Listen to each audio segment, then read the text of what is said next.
you're skipping 4 simple steps in your sticker game. We're going to talk about it today. These are super quick, super simple, and it will improve the quality of your stickers.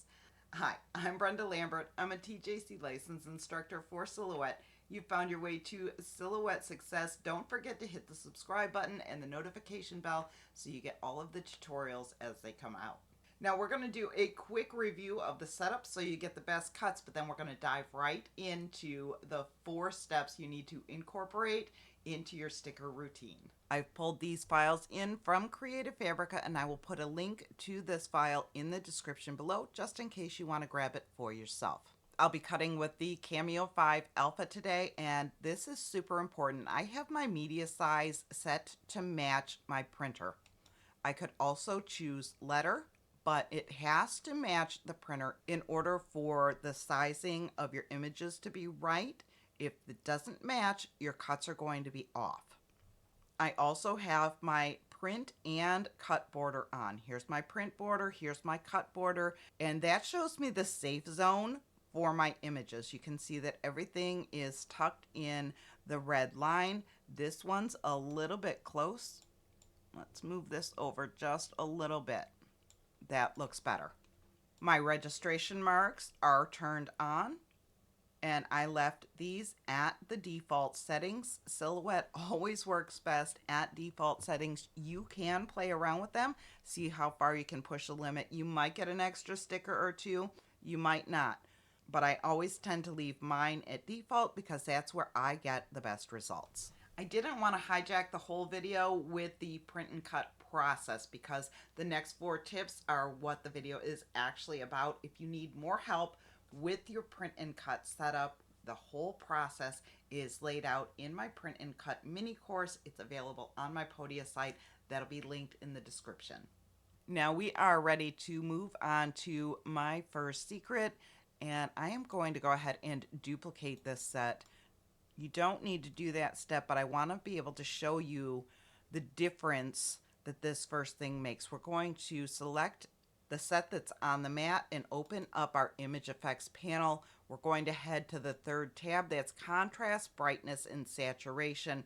And we are going to play around with these 3 sliders until they look just a little bit more vibrant. I like to start with saturation and then increase the brightness just a bit.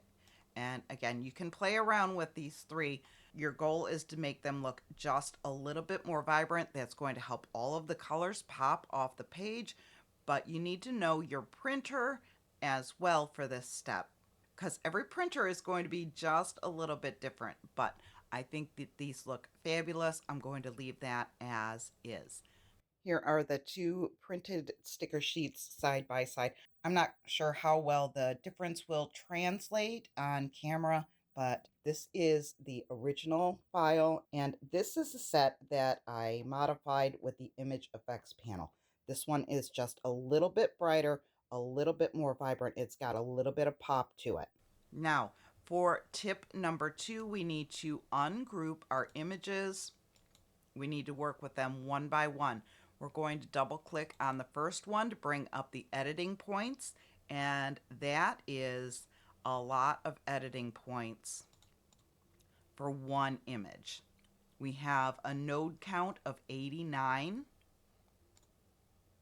We can click on simplify, and that's going to reduce the node count to 19.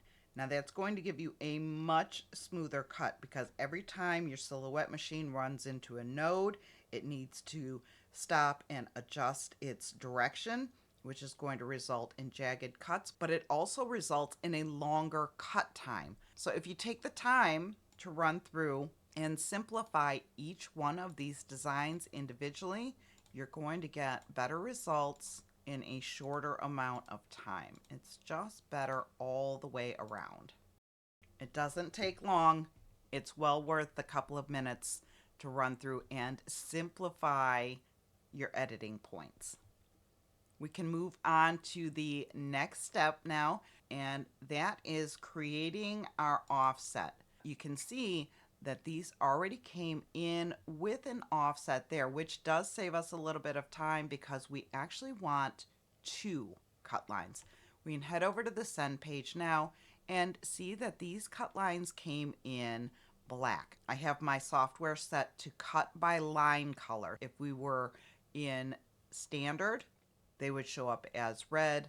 Make sure you click over to cut by line. Now we can go back to our design page, select all of our images and click on offset.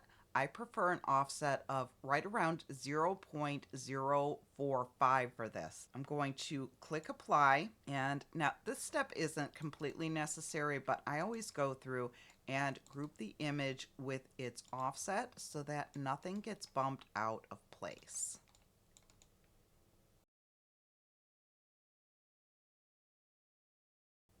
Once you have all of them done, you can select the entire thing. And I like to double check real quick just to make sure that I didn't miss any. And now I'm going to group all of these together. Now you can look up here and see that this one looks a little bit close for comfort. Let's zoom in on that. And there is actually space. I could ungroup them and move this one over a bit, but I think there's enough space there that we are going to be okay.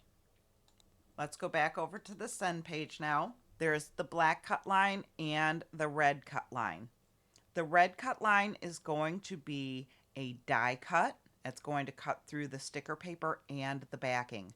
The black line is going to be a kiss cut, which means it's only going to cut through the sticker paper.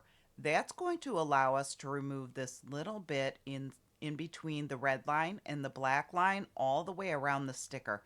And it's going to create an easy peel sticker, which is automatically going to elevate your sticker making skills tenfold, I promise. You can click on the red box. Again, that one is supposed to be the die cut. And I have bumped my blade up to a 4. I've increased the 4 and I switched it to 2 passes. Now, you want to try out your own settings, do your test cut, see what works for each of your settings, and then proceed so you're not wasting a ton of paper. The black box is the interior cut. This one's going to be the kiss cut, and I'm using the recommended settings from in the software. The die cut came out really nice on this one. The stickers look amazing. Now we just need to take off that little bit in between the outside offset and the inside cut. It lifts off super smooth, and you can see you just need to bend back the edge of the sticker, and the sticker part actually releases from the backing. This is really nice when you have little ones that have a hard time removing the sticker from the backing. My last tip for creating better stickers overall is choose a paper that works for you. I've been partial to J&J packaging sticker paper for a long time now. I've tried quite a few different ones, and J&J has just become my go-to. It doesn't smudge, the colors look great, so on and so forth. But you need to test and see which works best for you with your printer. But more important, or just as important, I should say, as the paper itself, is your printer settings. You want to make sure that you are choosing the right settings for the paper that you have. And if it's not on the packaging, you can do a quick Google search. I typed in J&J packaging sticker paper printer settings, and an AI overview actually popped up, and it gave one for the glossy paper and for the matte paper. But you want to make sure that you are choosing the best printer settings for that paper. Otherwise, you're going to get really dull results, or it's going to lay down too much ink and it will smudge. Once you find what's going to work best for your sticker paper, go ahead and write it directly on the packaging if it's not already on there. Try these 4 simple steps on your next print and cut project. I promise they'll make a difference, but you have to come back and let me know which one made the biggest difference for you. Go create something amazing, and I'll see you in the next video.